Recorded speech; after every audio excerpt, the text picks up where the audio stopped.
¿Qué pasaría si la división más grande en el cristianismo fuera menos sobre Dios y más sobre la ambición y el orgullo humanos? La división entre católicos y ortodoxos no fue solo teológica, fue política, personal y profundamente humana.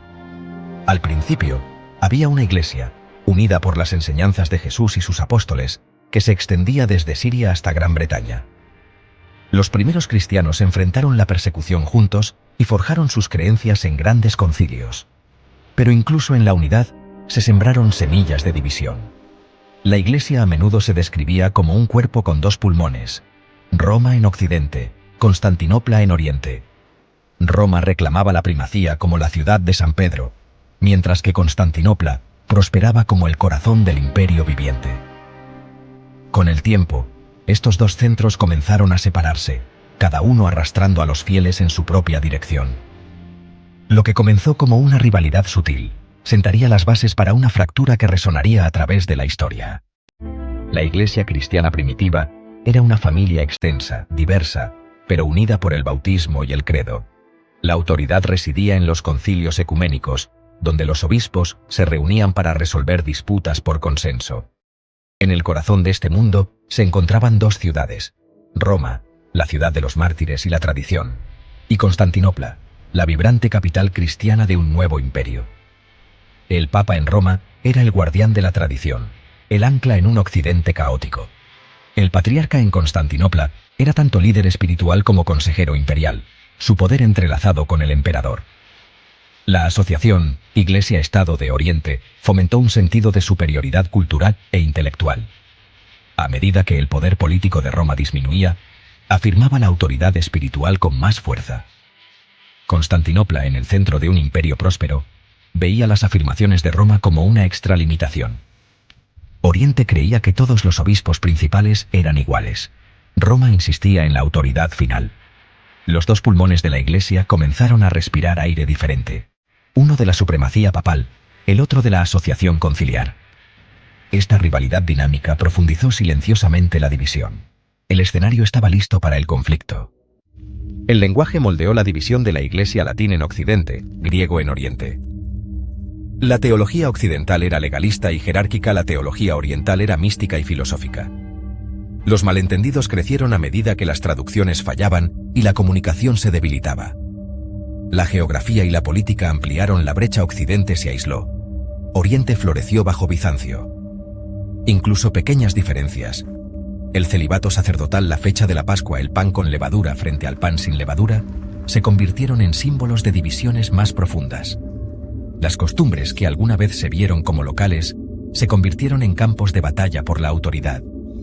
Las ambiciones políticas impulsaron la división. Los reyes occidentales buscaban la bendición papal, los papas actuaban como príncipes y los patriarcas orientales respondían a los emperadores. La lucha ya no era solo espiritual, se trataba de poder. Los líderes de la Iglesia se vieron envueltos en rivalidades terrenales. Las semillas del cisma se sembraron en el lenguaje, la costumbre y la ambición. La unidad de la fe se estaba desmoronando. En Occidente, una sola palabra, filioque, se añadió al credo de Nicea, declarando que el Espíritu Santo procede del Padre y del Hijo. Este cambio, destinado a aclarar la doctrina, se hizo sin el consentimiento de Oriente. Para Oriente, fue un acto de arrogancia y una violación del consenso sagrado. Teológicamente, amenazaba el delicado equilibrio de la Trinidad, creando dos fuentes en lugar de una.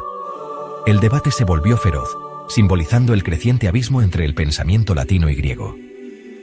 La controversia del filioque estalló en el siglo IX, con excomuniones mutuas y acusaciones de herejía. Aunque ocurrieron reconciliaciones temporales, el daño fue duradero. Filioque se convirtió en el grito de guerra para ambos lados. El reclamo de autoridad de Roma y la negativa de Oriente a aceptarlo. La guerra silenciosa ahora tenía su estandarte de batalla. La división ya no era solo cultural, era doctrinal. En el año 1054, el gran cisma se hizo oficial, no en batalla, sino en un acto dramático dentro de Santa Sofía. Las tensiones habían llegado a su punto máximo. El Papa impuso costumbres latinas a las iglesias griegas, y el patriarca de Constantinopla tomó represalias. Legados papales, liderados por el cardenal Humberto, marcharon hacia la catedral y excomulgaron al patriarca. El patriarca respondió excomulgando a los legados. Las excomuniones fueron técnicamente defectuosas, pero el daño simbólico ya estaba hecho. El puente entre Oriente y Occidente se derrumbó. Lo que había sido una lenta deriva se convirtió en una ruptura permanente. El mundo cristiano ahora estaba dividido. Si el 1054 fue la división formal, la Cuarta Cruzada fue el divorcio violento. En 1204, los cruzados occidentales, desviados por la codicia y la política veneciana, sitiaron y saquearon Constantinopla. Durante 3 días, saquearon, masacraron y profanaron las iglesias de la ciudad. Las reliquias sagradas fueron robadas y enviadas a Occidente, tesoros que aún residen en catedrales europeas. Para los ortodoxos, esto fue la traición definitiva: cristianos masacrando cristianos, lugares sagrados profanados. La herida de 1204 nunca sanó por completo, convirtiendo la disputa teológica en un profundo odio cultural. El saqueo debilitó Bizancio, allanando el camino para su caída ante los otomanos. Para los cristianos orientales, la mayor amenaza había llegado desde dentro.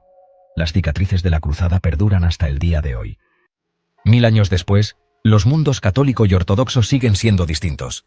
El papado es la diferencia más visible: autoridad centralizada en Roma versus una comunión de iglesias ortodoxas autónomas.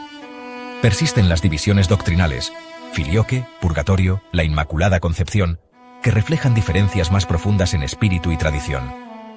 El culto católico es solemne y legalista.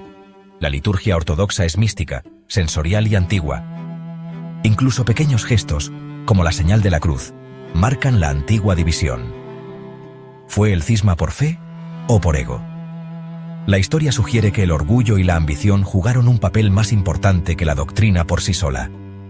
Las disputas teológicas se convirtieron en armas en una lucha por la supremacía. En las últimas décadas se han dado pasos hacia la reconciliación, pero la unidad plena sigue siendo difícil de alcanzar. La historia del gran cisma es una lección de humildad, un recordatorio de que incluso al buscar a Dios, la debilidad humana puede dividir. El cuerpo de Cristo permanece roto, anhelando a un ser completo,